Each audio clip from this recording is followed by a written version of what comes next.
The lock I have today is a Schlage LFIC, or large format interchangeable cord.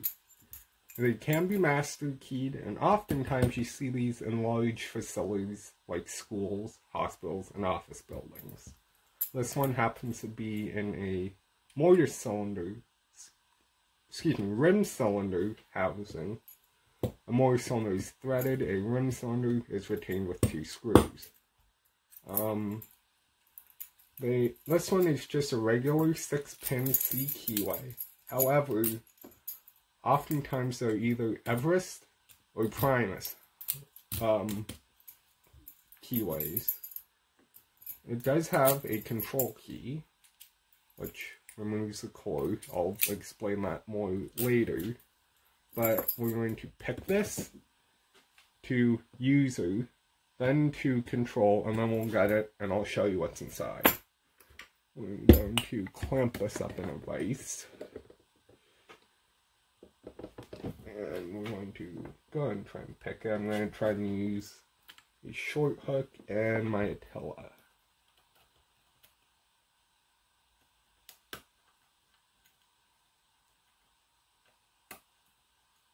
That was 2 and 1, that was 3. It might have been 4, not sure. Let me get my Attila here.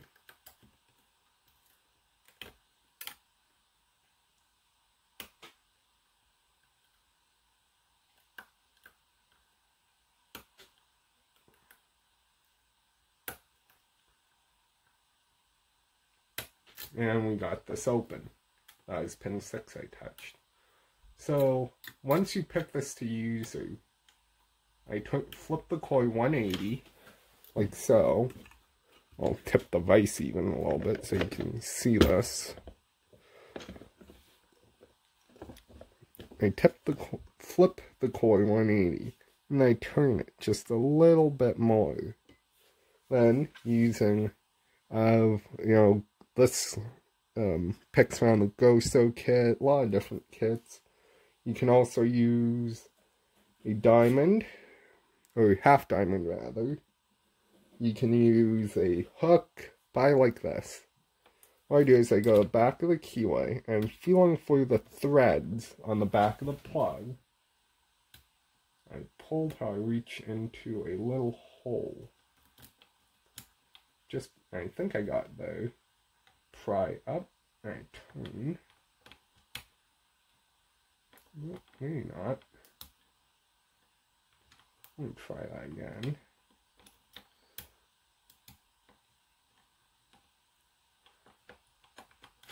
Maybe I turned the cord a little too far. Just trying to keep the drivers from dropping into the keyway, because that makes it harder to turn. And there we go. Control. And this does work on Primus and Everest cores as well. Flip this around so I can show you.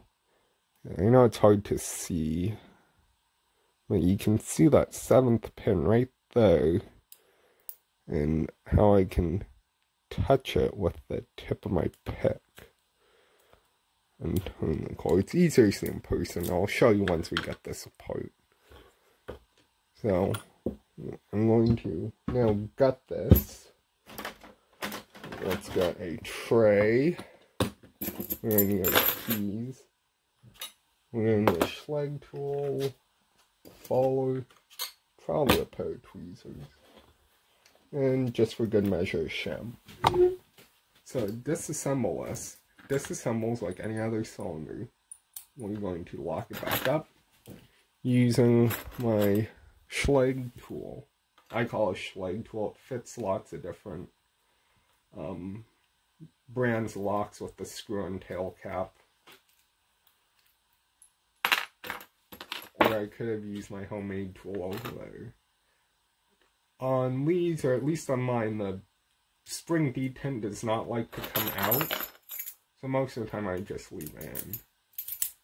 So we're going to put our operator user key and turn it Then we're going to take our shim, push it into the lock. Sometimes it can be a little bit hard to get on these LFIC bodies because of the check pin, but it will go. There we go. Maybe. Should go. There we go. Come on. Might be catching on the threads though. Try this side of the shim while less damaged. I know this is going to be a long video. Probably, yeah, we're saying at 5 minutes 50 seconds, so a little bit longer than normal, but there we go.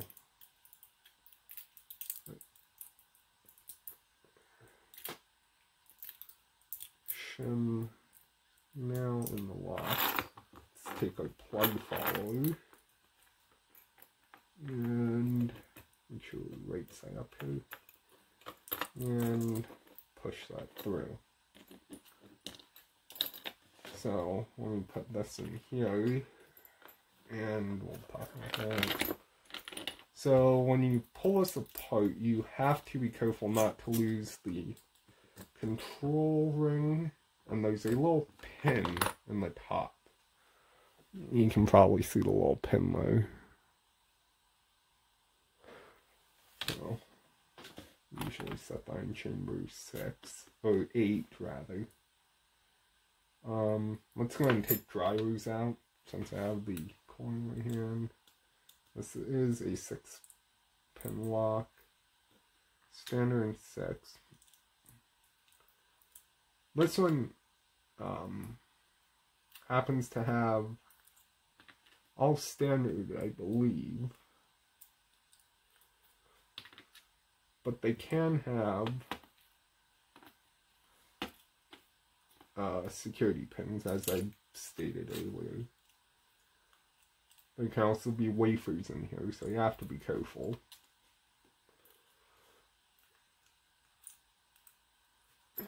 Yep, all standard. Now we will get the cord, and I was talking about the control key with the little extra cut on the tip. What that lifts is it lifts up this small pin right there on the, what would be the 7th position.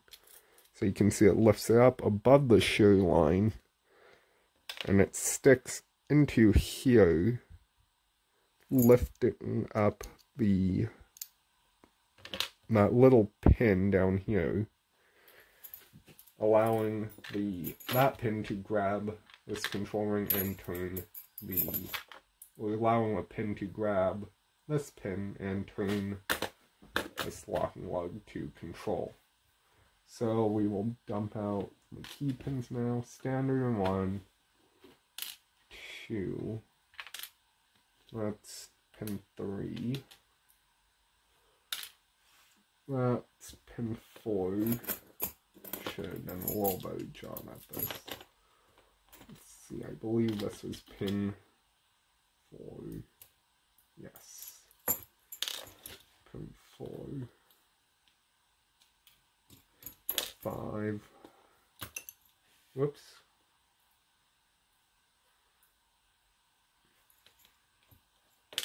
and 6, and in pin 7 we have a small pin that lifts the ring or the pin for control. So I'll give you a close-up of all this.